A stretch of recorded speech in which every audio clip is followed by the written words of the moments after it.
अक्सर हमारे समाज में राम राज्य की कल्पना की जाती है, लेकिन क्या आपको पता है राम राज्य की विशेषता क्या है? राम राज्य में लोग कैसे रहते थे?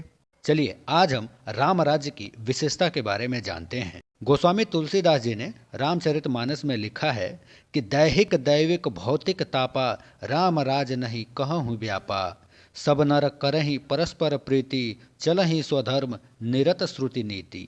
मतलब राम राज्य में दैहिक दैविक और भौतिक ताप किसी को नहीं व्यापते। सब मनुष्य परस्पर प्रेम करते हैं और वेदों में बताई हुई नीति यानी मर्यादा में तत्पर रहकर अपने अपने धर्म का पालन करते हैं। राम राज्य में रहने वाला हर नागरिक उत्तम चरित्र का था। सभी नागरिक आत्म अनुशासित, शास्त्र ज्ञाता, शिक्षित, कार्यकुशल, गुणी, निरोग, बुद्धिमान, भय, शोक और रोग से मुक्त, काम, क्रोध, मद, ईर्ष्या से दूर और परोपकारी हुआ करते थे। रामराज में कोई भी गरीब नहीं था।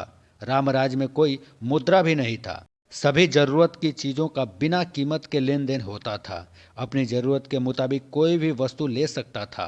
यही कारण था कि लोग अन्न और अन्य वस्तुओं का संग्रहण नहीं बल्कि उत्पादन करके जरूरतों तक स्वतः ही पहुंचा देते थे या जरूरतमंद खुद आकर लेके जाता था। हर व्यक्ति श्रम को महत्व देता था।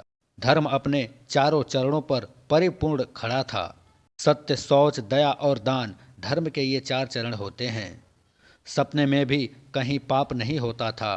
पुरुष और स्त्री सभी राम भक्ति के परायण थे और सभी परम गति यानी मोक्ष के अधिकारी थे।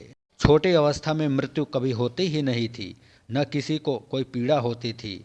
सभी के शरीर सुंदर और निरोग हुआ करते थे।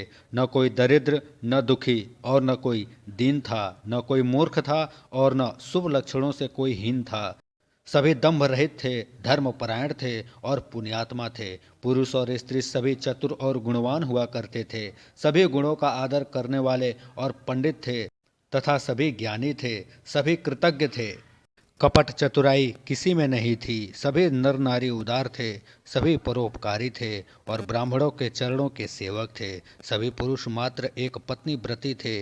इसी प्रकार स्त्रियां भी मन, वचन और कर्म से पति का हित करने वाली थी। श्री रामचंद्र जी के राज्य में दंड केवल सन्यासियों के हाथों में था और भेद नाचने वालों के नृत्य समाज में था और जीतो शब्द केवल मन के जीतने के लिए ही इस्तेमाल किया जाता था।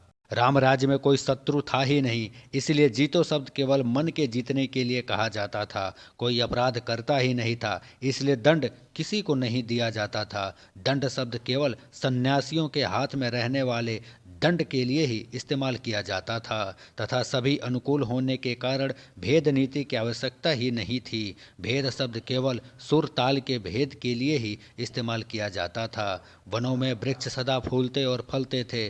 पक्षी और पशु सभी ने स्वाभाविक वैर भुलाकर आपस में प्रेम बढ़ा लिया था। पक्षी मीठी बोली बोलते थे। भांति भांति के पशुओं के समूह वन में निर्भय विचरते और आनंद करते थे। शीतल मंद सुगंधित पवन चला करता था। भंवरे पुष्पों का रस लेकर चलते हुए गुंजार करते जाते थे। ऐसा था राम राज्य जिसे प्रभु श्री राम ने त्रेता युग में स्थापित किया था। क्या वर्तमान समय में राम राज्य पुनः स्थापित किया जा सकेगा?